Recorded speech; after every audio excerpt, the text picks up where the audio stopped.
के घर वालों के विरोध में जाकर शरणागति प्राप्त की थी, परंतु बाद में पता चला कि वहां स्त्री शरणागत जीव को तन का समर्पण करना होता है। प्रेम दान के नाम पर महाराज अभी मैंने छोड़ दिया, बट अपराध तो नहीं लगेगा। कौन से शास्त्र में लिखा है भ्रष्ट आचरण? अरे गुरु बनाया जाता है, भगवान का नाम जप करो, भगवान के मार्ग में चलो, अपने तुम चलो, दूरी तुम रहो। परमार्थ का मतलब क्या होता है? तुम हमसे जुड़ो, भगवान नाम लो, भगवत भजन करो, दूरी रहो। तन का दान, मलमूत्र के द्वारों का दान गुरु मांगे, न संत है ना वो कोई गुरु है। बिल्कुल नहीं अपराध लगता है, ऐसा को बिल्कुल त्याग देना चाहिए, 1 मिनट में त्याग देना चाहिए। परमार्थ विरुद्ध आज यही तो पाखंड चल रहा है। इन्हीं की वजह से असली संतों पे द्वेष।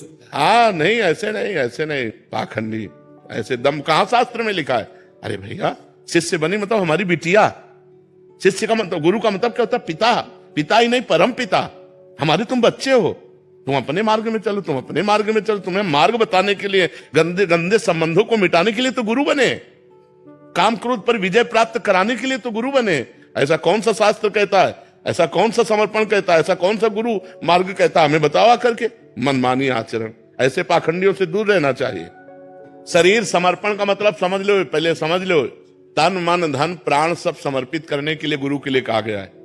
कहा गया है कि जो तन है उसके समर्पण का मतलब आज से हम गुरु की आज्ञा के अनुसार क्रिया करेंगे। शरीर से हम मनमानी पापाचरण नहीं करेंगे, तन समर्पण है। तन समर्पण का मतलब है कि आज से हमारे शरीर से वही कर्म होगा जो शास्त्र आज्ञा करता है, गुरु आज्ञा करता है। ये तन समर्पण है। मन समर्पण है कि मन से मैं वही सोचूंगा अब जो गुरुदेव ने बताया है।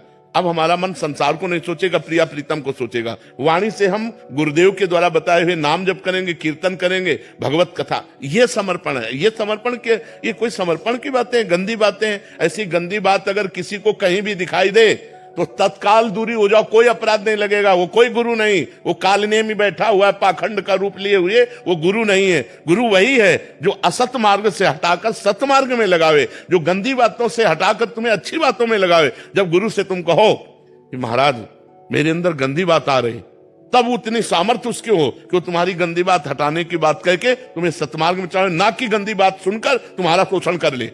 वो गुरु नहीं, वो पाखंडी है, वो नाटकी है, वो मायावी है। ऐसे लोगों से दूर रहना चाहिए। ऐसा सतमार्ग नहीं होता। महाराज जी, गुरु सही हो और शिष्य कोई विद्रोह करे तो गुरु कर, कोई फर्क नहीं पड़ सकता। उस शिष्य का विरोध महाराज जी हम संसारिक लोग कर सकते हैं, जो शिष्य गुरु का विरोध करे। अपने आप वो बुझ जाएंगे, विरोध करने की जरूरत ही नहीं होती। आकाश में कोई थूक कर गंदा करना चाहे, मुंह अपना करेगा। बिल्कुल नहीं। देखो, संतों की निंदा लोग करते हैं, बड़े बड़े संतों की निंदा होती, वो निंदा करके अपना नाश कर लेते। संतों को कुछ होता है क्या? तो फिर हमें इस बातों पर नहीं डरना चाहिए। विरोध करने की जरूरत है। वो जो कर रहा है वही उसको नष्ट कर देगा। वो जो निंदा कर रहा है, वो कर्म ही ऐसा कर रहा है, वो स्वयं नष्ट हो जाएगा। देखो, सच्चाई में एक तुमको बात बताएं, छाती में एक बल होता है। छाती में एक बल होता है। और हम गलत है ना तो फिर हमें डर लग जाएगा। अगर सच्चाई है तो कोई भी। देखो, गलती किसी से भी हो सकती है। गलती होना, हम इस बात में क्यों नाराज हुए? ये गलती नहीं है, ये गलत आचरणों का प्रचार प्रसार है।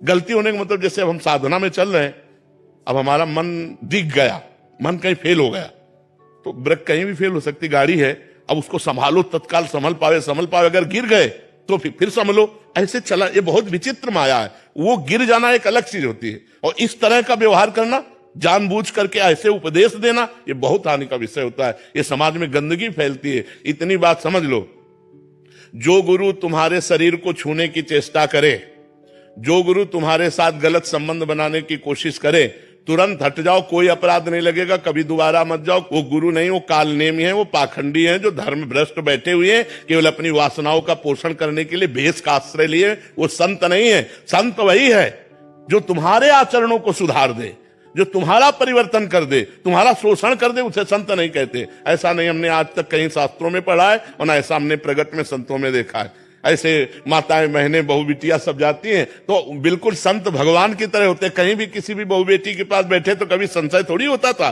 नहीं, ऐसे कभी आचरण नहीं सुने गए। ये सब नए नए जो अपनी वासनाओं की पूर्ति के लिए भेष बना लेते हैं पाखंड में, वही लोग ऐसा करते हैं। सच्चे मार्ग का पथिक संत ते होए न कारज हानि, भूल न देह कुमारग पाऊं। संतों के लिए लिखा, ऊसर बरसई तृण नहीं जामा, संत हृदय जिम उपज न कामा। सच्चे गुरु की और सच्चे संत की पहचान क्या है महाराज? जिनके पास जाने से भगवान का स्मरण होने लगे और सब आचरणों में सुधार होने लगे, बिना किसी प्रयास के सब आचरणों में सुधार होने लगे, सच्चे संत की पहचान है।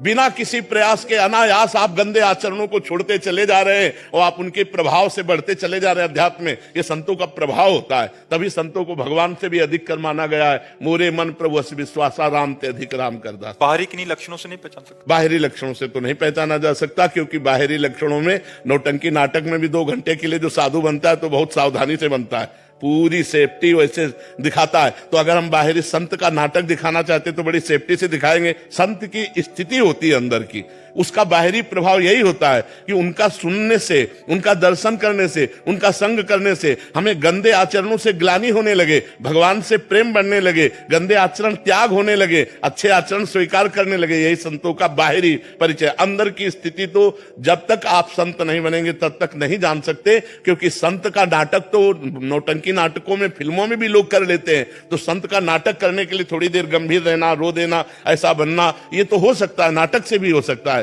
लेकिन वास्तविक अंदर क्या है ये तो वही जान सकता है जो उस कोटि का संत हो। तो देखते ही पता चल जाएगा कि नौटंकी नाटक कर रहा है या सच्चा है, या भगवान जानते हैं और या कोई उच्च कोटि का संत जानता है। दूसरा संतों को नहीं पहचाना जा सकता। सच्चे संत हमें मिले, इसके लिए हमें क्या भगवान से प्रार्थना करनी चाहिए कि हे भगवान मुझे सच्चे संत मिले। और जब भगवान कृपा करते, जब द्रवै दीन दयालु राघव तो साधु संगति पाइए। जब भगवान कृपा करते तब संतों का संग प्राप्त होता है। भगवान जिन गुरु को हम प्राण मानते हैं, गब्बर परमात्मा मानते हैं, उनकी कोई निंदा करते क्रोध अपने आप आ जाता है गुरुदेव। नहीं सुनना चाहिए, छोड़ देना चाहिए। बातुल भूत विवश मतवारे ते नहीं बोले वचन विचारे।